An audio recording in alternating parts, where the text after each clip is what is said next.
Bienvenue dans Un talent, une histoire. Aujourd'hui, nous irons à la rencontre de Marushka, artiste, slameuse, qui a fait des mots une thérapie et les a transmis à d'autres au travers de divers ateliers. Elle nous contera son histoire et nous racontera son parcours jusqu'à ce jour. Mais comme elle aime à le dire, même dans l'ombre, soyez la lumière des autres. Je vous invite à la découvrir. Suivez-moi. Bonjour Marushka. Bonjour Vanessa. Je suis ravie de t'accueillir aujourd'hui dans Un talent, une histoire. Alors, pour ceux qui ne te connaissent pas, qui es-tu? Marushka est une artiste slameuse, comédienne congolaise qui a commencé dans l'art en général en 2010 et dans le slam à partir de 2015. Qu'est-ce qui t'a emmené au slam? Qu'est-ce que c'est d'ailleurs? Le slam est une poésie urbaine dans laquelle le slameur ou la slameuse est sur scène avec des mots, des messages, donc un texte qu'il déclame à son public. Ce qui m'a emmené dans le slam, je dirais que ça a été plutôt le slam s'est plutôt révélé à moi. Ça a été un appel parce que au début, j'étais plutôt comédienne, mais j'ai fini aussi par me rendre compte que c'était la voie qu'il fallait que je suive. Quand j'ai vu déjà par mon attachement à l'écriture, à la poésie déjà toute petite, mais l'élément déclencheur a été le moment où j'ai eu cette soif de vouloir m'exprimer, cette envie-là de pouvoir transposer mes mots, mes émotions sur une feuille et de le partager à un public. Et quand j'ai rencontré le slameur Prodige Éveil, j'ai vu ce qu'il faisait, ça m'a tellement fascinée que je lui ai demandé, mais finalement, ce que tu fais, c'est quoi? Est-ce que tu peux m'expliquer? D'atelier en atelier, je me suis rendu compte que c'était vraiment cet art-là que je voulais faire. D'accord. Tu écris tes textes toute seule. Depuis 2010, tu dis tu as commencé avec le slam. As-tu fait des scènes internationales? Qu'est-ce que tu as fait avec ce métier-là? Avec le théâtre, j'ai fait le festival Manchina sur scène. J'ai fait pas mal de spectacles aussi individuellement ici au Congo. Précisément mon spectacle L'envers d'un silence que j'ai joué à l'Institut français du Congo. Mais en termes du slam, j'ai fait le festival Afropolitan Nomade, j'ai fait DOMAF, j'ai fait African Music Forum à Kinshasa. On était en première partie du concert de Fally Ipupa avec mes autres amis slameurs. J'ai fait d'autres prestations au niveau du Tchad, de la Côte d'Ivoire, du Sénégal. J'ai pu, à travers le slam aussi, faire une résidence de création en Suisse à travers le prix Gast Atelier Crown Arrow que j'ai eu décerné par les ateliers SAM. Donc, à travers ce prix, j'ai pu décrocher aussi une bourse d'aide à la création. Ne voulant pas rester qu'en Suisse, j'ai eu à postuler à plusieurs festivals, donc ce qui m'a emmené à finalement faire une tournée européenne. Donc, en dehors de la Suisse, je suis allée également jouer en Belgique et en France. Beaucoup appris. Mon écriture a été beaucoup plus mûrie des rencontres que j'ai eu à faire, des personnes que j'ai rencontrées, mais aussi des réalités que j'ai eu à trouver sur le terrain. D'accord. On a vu quelques titres de toi, notamment en télé et sur YouTube. Est-ce que tu en as fait un album et où on le trouve? Bon, j'ai un album, un maxi single Slamurai qui est composé de 4 titres que j'ai fait en collaboration avec le chanteur Stigma. En dehors de ça, les autres morceaux sont plutôt des singles. Donc le plus récent, c'est Mwana Mbanda que j'ai fait avec la chanteuse Spirita.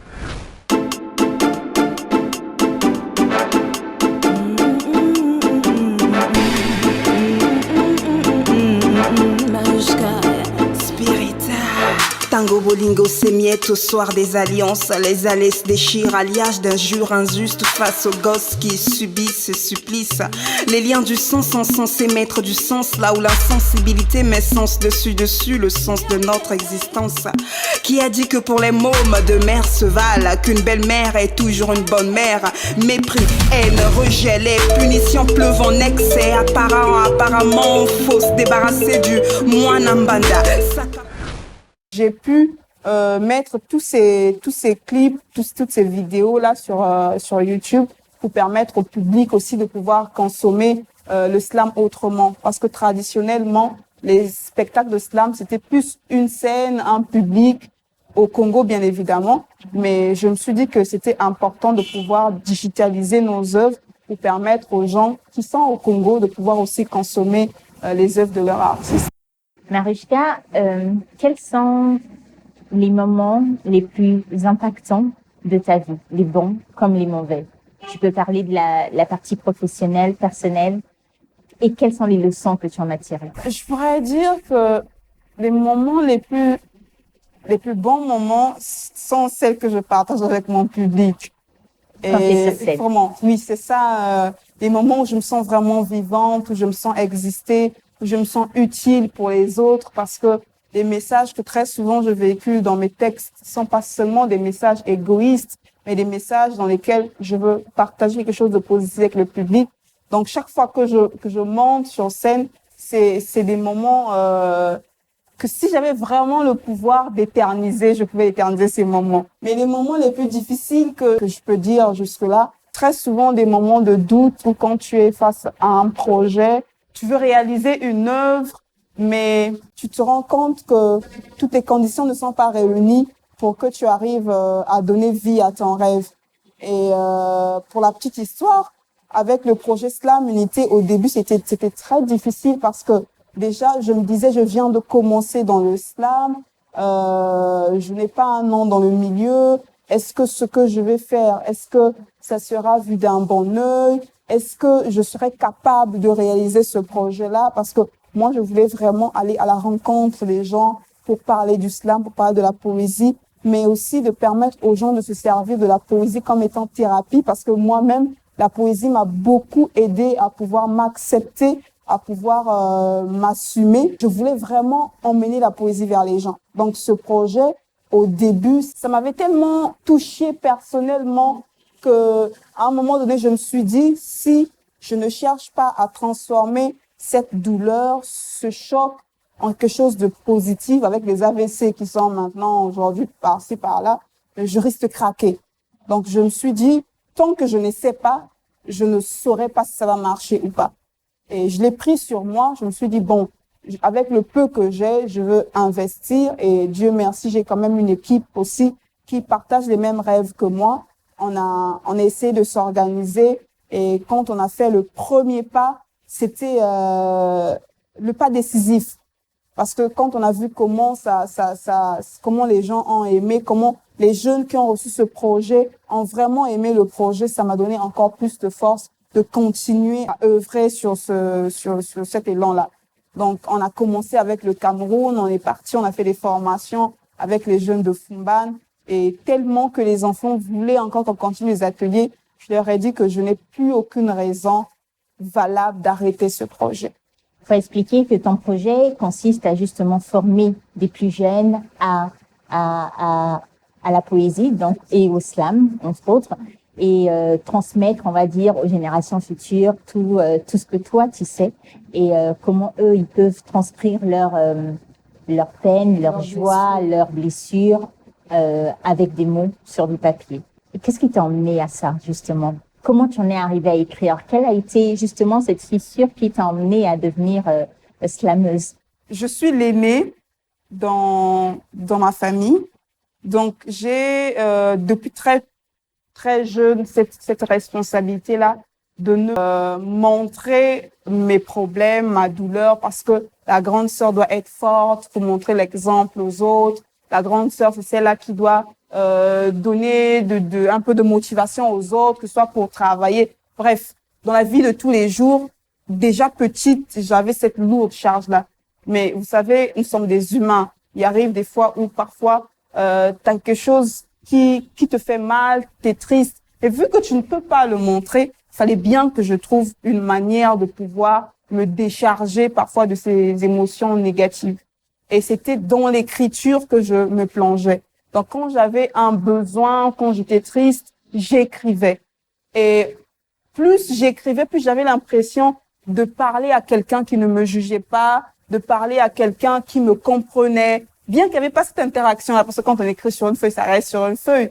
Mais à un moment donné, je me suis rendu compte que c'était lâche de ma part de me confier à quelque chose qui ne me fera pas un retour, parce qu'il n'y avait pas le côté dialogue. Et en écrivant, jusqu'à ce que je suis arrivée au lycée, j'ai participé, grâce à mon professeur de français, au concours Élivre. Donc, il s'agissait de faire un résumé d'un livre et de l'exposer au public. Nous étions 35, si j'ai bonne mémoire. J'ai occupé la 2e place. Juste le fait de voir les gens m'applaudir, ça crée quelque chose en moi. Je me disais, donc moi aussi je peux parler. Donc moi aussi j'ai un mot à dire.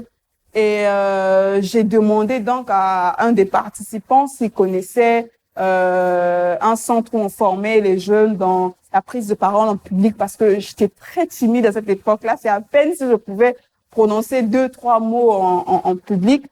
Il m'a donc emmené. J'ai commencé à me former au jeu d'acteur, mais je sentais qu'il y avait quelque chose qui manquait, parce que moi, ce que je voulais, c'était de parler de ce qui sortait de mes tripes. J'avais besoin vraiment de m'exprimer à la première personne. Alors que dans le théâtre, c'est un dramaturge qui a écrit la pièce et vous venez interpréter. J'avais vraiment besoin que je m'exprime.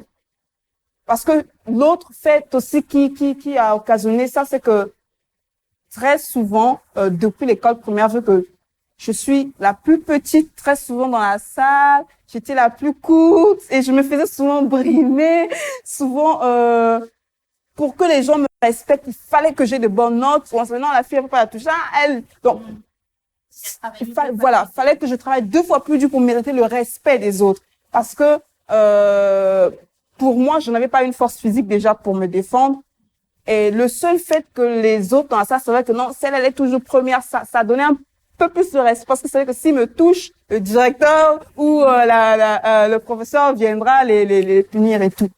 Et ça a continué jusqu'à l'université, en fait. Maintenant, arrivé, pour revenir sur le plan d'éléments déclencheurs qui m'ont mené à faire du slam, c'est quand j'ai entendu ce slammer, Prodige Éveil, sans d'abord le connaître au départ. J'ai vu comment il était libre de s'exprimer, comment est-ce qu'il disait des choses parfois à entendre pour moi qui n'arrivais pas à m'exprimer. Comment ces choses, parfois c'était très choquant, mais c'est tellement dur. Tu acceptes ça comme ça. Il parle des choses cruelles qui existent, mais poétiquement bien dit, je me suis dit non, c'est là qu'il faut que je sois. Et je lui ai demandé de m'apprendre à slammer, parce que là encore, je voulais pas faire une chose juste par coup de tête sans pourtant que ce soit.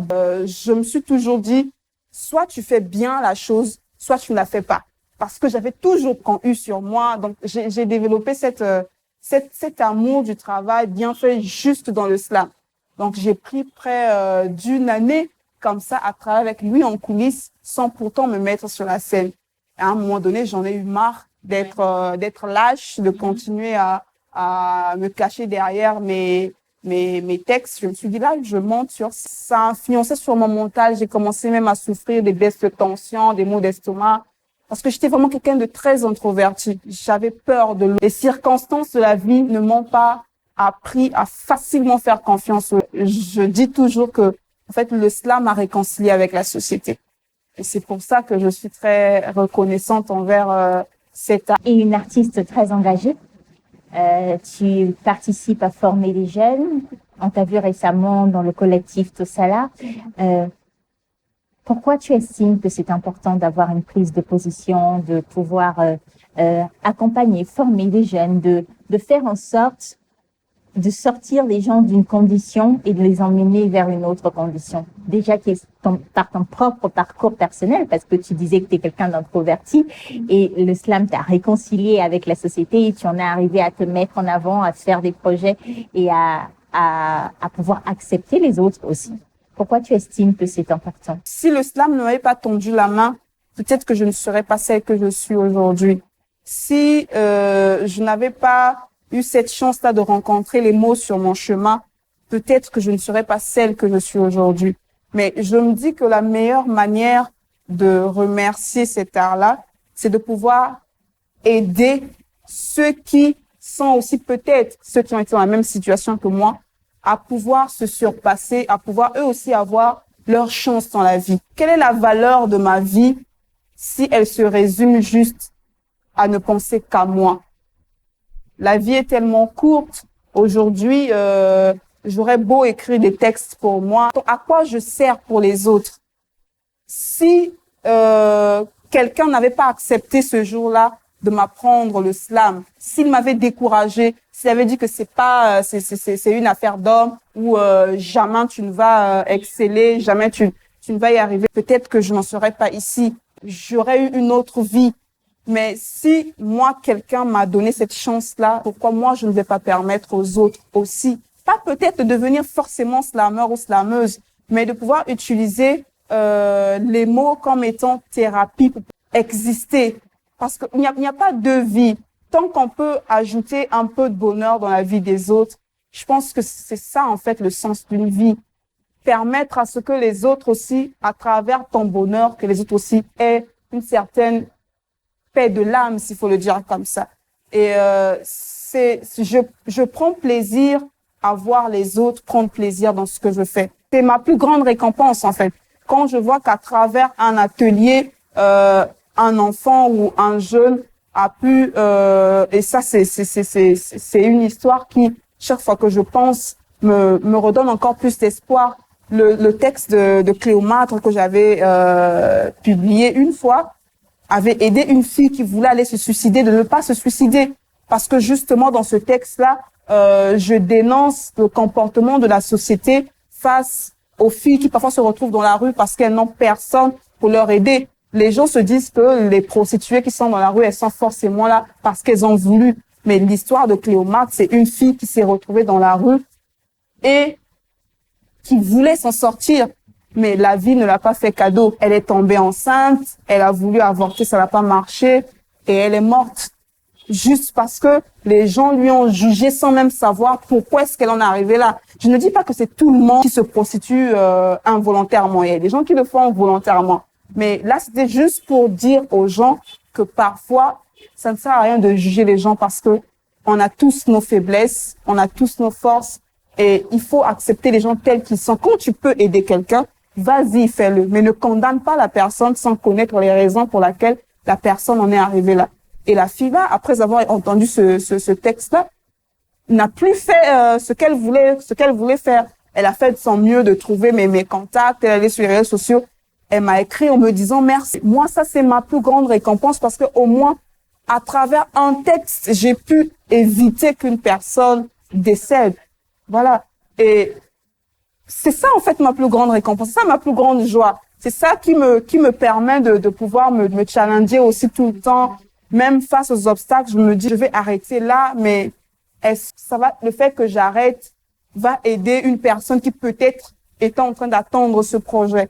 Et c'est ça qui me donne encore plus de motivation de persévérer, de tenir bon, d'oser et aussi de prendre les sacrifices. En t'écoutant, tu me fais beaucoup penser à une histoire qui s'est passée aux États-Unis il y a quelques années. On en a fait un film, Écrire pour exister. Cette prof de littérature qui avait emmené des jeunes de la banlieue à s'intéresser à l'écriture, à en faire des livres. Et c'est une belle chose de pouvoir transmettre aux autres un art, une passion pour les permettre justement de sortir de leurs conditions et de devenir autre chose. C'est très noble. Du coup, je me demandais, est-ce que tu peux nous évoquer un de tes textes pour ceux qui ne connaissent pas le slam ou ceux qui n'ont jamais eu la chance de te voir sur scène? Si tu pouvais nous faire un extrait, ce serait quoi? Je vais plutôt déclamer le texte « Le monde est africain » parce que je pense qu'à l'état actuel, c'est important que les Africains s'acceptent. Si aujourd'hui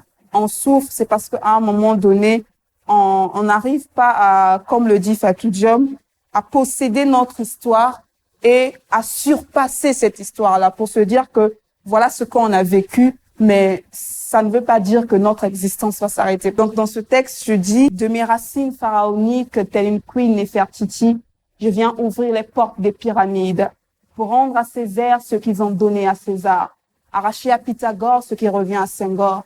Car ce que leur histoire ne dit pas, c'est que la connaissance est née en Afrique, sanctuaire de leurs théorèmes sur nos hiéroglyphes. Ils ont beau traiter mon continent de contenant sans contenu, de berceau de la pauvreté, de la misère, des épidémies en continu. Ce qu'ils oublient, c'est qu'un enfant a beau chialer, se rébeller, il reviendra toujours entre les bras de sa mère. Sur les traces de Maman Gunga, la prêtresse, sur le chemin de Kimpavita, la prophétesse, sur les saveurs des prouesses d'Alain Mabankou. J'interroge l'histoire pour que l'avenir ne profite que des bons coups. Telle une vraie bantou, je m'enivre des plus nobles lettres de Soni Laboutantsé. Avec l'audace des Menyali, je remplis mon âme des merveilles de Chikaya Utamsi. Rempli des vérités de Fatou Diom, Sankara et Martin sans pareil ont lutté l'apartheid écrasé par Mandela. Je m'imprègne de l'unité à l'Ankroa Nkrumah. Je prends mon héritage tel une Sundiata Keita. J'avance dans les rues du monde tête haute. Ma fierté d'être africaine, nul ne peut m'ôter, car la première déclaration des droits de l'homme vient des nôtres. Si je mens, demandez au peuple mandingue. Il est magnifique ce texte, c'est super puissant. Waouh. Merci à toi. Tu as parlé donc de Fatou Diom. J'essaye de voir un peu au travers de ton texte qui sont tes héros et je pense que j'en ai décelé quelques-uns. Alors, dis-moi justement, quels sont ces livres et ces personnes qui, au cours de ton histoire, t'ont façonné, marqué, impressionné? Je citerai L'homme qui voulait être heureux. C'est un livre que je lis même tout le temps, m'inspire beaucoup, me fortifie beaucoup, parce que c'est un livre qui explique que nous devenons ce que nous pensons. L'humanité, la société nous voit tel que nous voyons nous-mêmes. Donc, si nous voulons changer le regard des autres face à nous, nous devons d'abord commencer à changer notre propre perception de nous-mêmes. Et ça s'est appliqué dans ma propre vie. Dès que j'ai commencé à me dire que je pouvais faire les choses, les gens ont commencé à me regarder comme ça. En dehors de ce livre, il y a aussi d'autres livres que je lis assez régulièrement. Mais les personnes qui m'influencent même jusqu'aujourd'hui dans ma démarche artistique, dans ma manière de faire les choses, en dehors de Fatou Diom que je n'hésite pas de citer chaque fois que je peux dans mes textes. Il y a aussi Angélique Kidjo, parce que voir comment cette dame est dévouée, comment cette dame casse les codes pour arriver à passer des messages, à finalement rassembler les cœurs à travers sa musique. En dehors de ces deux femmes-là, il y a le parcours de Barack Obama aussi qui m'inspire beaucoup, parce que là où les gens disent que c'est impossible, il a su faire le possible. Par rapport à telle ou telle condition, c'est pas possible que cette chose soit réalisée. Par sa détermination, il arrive à casser les codes. Et moi, ces gens-là me permettent de pouvoir aussi me surpasser. Comme j'ai l'habitude de dire, chaque obstacle est pour moi une occasion de pouvoir mesurer ma force intérieure. Chaque fois que je me retrouve devant un obstacle, je me dis tant que je ne suis pas fracassé la figure, je ne fais pas marche arrière. C'est une philosophie de vie que j'ai tirée à travers tous les livres que je lis, à travers la vie de ces auteurs aussi que j'admire beaucoup. Qu'est-ce qu'on peut te souhaiter, Marichka? Me souhaiter déjà que ma plume ne soit jamais corrompue, parce que ça c'est très important. Aujourd'hui, c'est pas évident de pouvoir rester authentique, surtout quand on est dans un milieu qui ne vous met pas dans les bonnes conditions pour pouvoir émerger, pouvoir travailler. Donc c'est ça le premier souhait que vous pouvez faire, que ma plume reste authentique, reste fidèle aux valeurs que je défends. La deuxième chose qu'on peut me souhaiter, même quand j'aurai la tête dans les étoiles, que je garde toujours mes deux pieds sur terre, parce que la célébrité peut à un certain moment donné nous faire perdre une partie de notre humanité. Et moi, ma prière, c'est toujours que les applaudissements ne fassent pas gonfler ma tête, parce que superstar ou pas, on est humain avant tout. Et on peut me souhaiter plein de choses, mais c'est vraiment ça les choses les plus essentielles. Que je ne perde pas aussi de vue la raison pour laquelle j'ai fait cet art-là. Parce que dans ce monde, très souvent, c'est pas tout le monde qui comprend que pour briller, vous n'êtes pas obligé d'éteindre. Le domaine est tellement vaste, le monde est tellement vaste, le ciel est tellement vaste que tout le monde a sa place. Et parfois, on peut arriver dans des situations, tu es pointé du doigt. Je ne dirais pas que des pièces sont tendues sur la route pour ne pas que tu as que la même motivation que j'ai eue au début de ma carrière. Je suis encore au début de ma carrière. J'ai encore plein de projets à réaliser, plein de rêves à pouvoir donner vie. Que mon amour pour le slam ne subisse jamais à mesure du temps. Nous arrivons au terme de notre entrevue. C'est pour coutume de poser la question, quel est le message que tu souhaiterais faire passer aux générations à venir en regardant juste là? Le message que je pourrais faire passer aux générations futures, c'est de leur dire que chacun de nous a une mission sur Terre.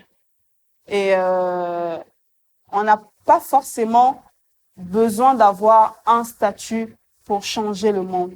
Changer le monde commence par changer sa propre vision du monde. Et si chacun de nous, dans sa petite sphère de compétences, essayait de penser aux autres, essayait de se dire que en apportant du bonheur aux autres, tu peux rendre la vie plus agréable, je pense que le monde irait mieux. C'est pourquoi j'aime à dire, même dans l'ombre, soyez la lumière du monde. Merci Marichka, ça a été un réel plaisir de t'avoir aujourd'hui. Je te souhaite beaucoup de belles choses pour l'avenir et bon vent, comme on dit pour les artistes. J'espère que comme moi, vous avez aimé découvrir Marichka au travers de cette édition. Je vous invite de continuer à la suivre sur ses réseaux, Marichka la slameuse, YouTube et Facebook. Quant à moi, je remercie l'Olympique de nous avoir accueillis dans cet magnifique endroit, le restaurant Oriental, et je vous invite à continuer à nous suivre sur nos différentes pages d'un talent et une histoire, YouTube, Facebook et Instagram. À très bientôt.